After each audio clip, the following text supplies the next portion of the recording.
Hello friends, तो हमारा आज का टॉपिक है प्रोडक्शन पॉसिबिलिटी कर्व एंड इसका हम अनदर नेम क्या है, प्रोडक्शन पॉसिबिलिटी फ्रंटियर। तो ये एग्ज़ाम में आपको देखने को मिल सकता है ये question.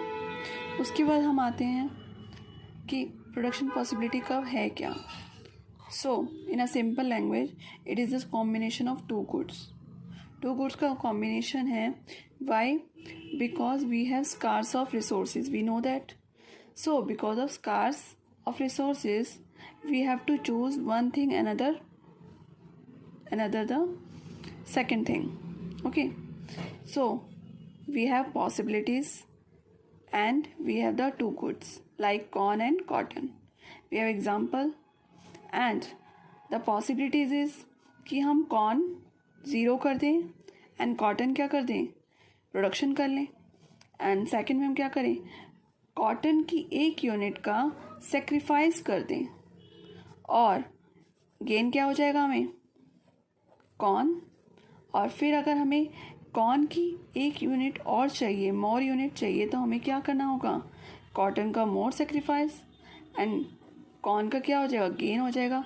Means we have to choose the thing we have to product.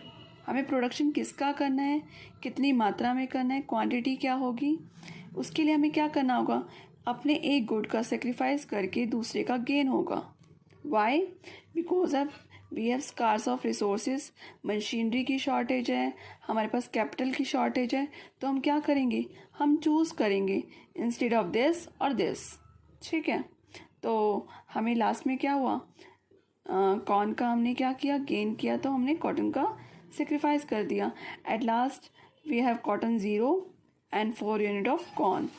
सो अब इसे हम डायग्राम से समझते हैं। मीन्स इसका कर्व क्या होगा, आप देख सकते हैं। हमने क्या किया है, वाई एक्सिस पे क्या रखा है, कॉटन, एंड एक्स एक्सिस पे हमारा क्या है, कॉर्न।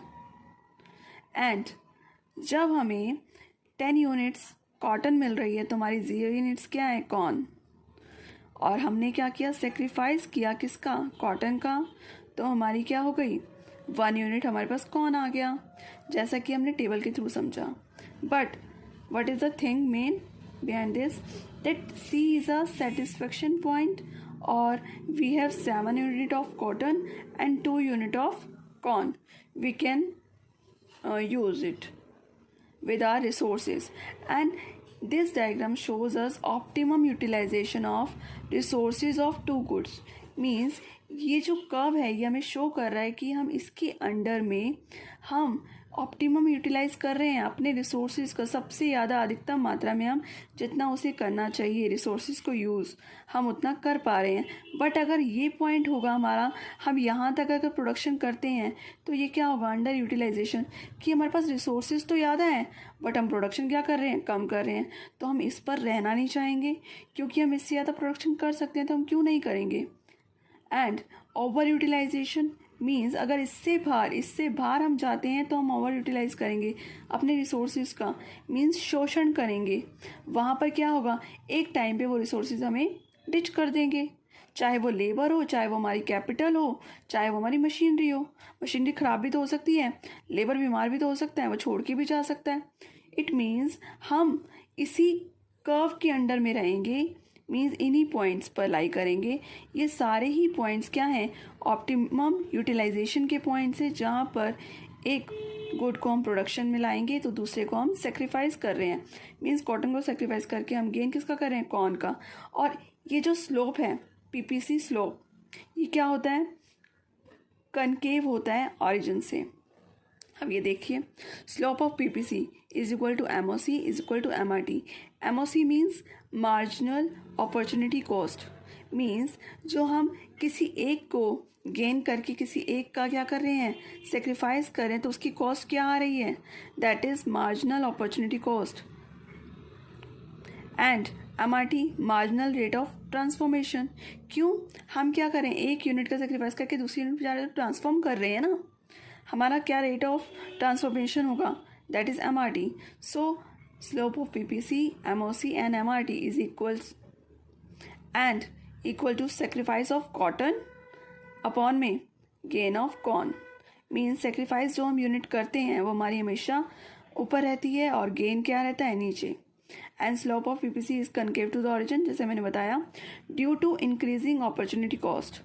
जब हमारी अपॉर्चुनिटी कॉस्ट इंक्रीज हो रही है मींस हम एक यूनिट को छोड़ के दूसरी यूनिट का गेन कर रहे हैं, मींस हम अपॉर्चुनिटी कॉस्ट छोड़ रहे हैं। किसकी? जो अदर यूनिट हम छोड़ रहे हैं वो हमारी अपॉर्चुनिटी कॉस्ट कहलाती है। ये मैं आपको नेक्स्ट वीडियो में समझा दूंगी। Okay, this is a PPC curve. So particular definition आप देख सकते हैं इसकी। What is it? The production possibility curve is the curve showing alternative production possibility of two sets of goods with the given resources and techniques of production. Means आप किसी भी curve के किसी भी पॉइंट पर जाओ, आपको वहाँ क्या मिल रहा है? 2 सेट्स ऑफ गुड्स मिल रहे हैं जिनका फुली यूटिलाइजेशन हो रहा है गुड्स का, और टेक्निक्स ऑफ प्रोडक्शन मीन्स हम टेक्निक्स ही तो लगा रहे हैं उसमें। मैंने कहा मशीनरी लगा रहे हैं, कोई भी लेबर लगा रहे हैं, तो उसमें क्या आ गया? हमारा प्रोडक्शन पॉसिबिलिटी कर्व शो हो रहा है कि हम कितना रिसोर्सेज का यूज़ करके कितना प्रोडक्शन कर पा रहे हैं 2 गुड्स का। That is our production possibility curve and the other name of this is production possibility frontier. Okay, so this is all for this video. Thank you. Hope अच्छी लगी हो दिस वीडियो, तो subscribe कर देना, like कर देना। Bye bye.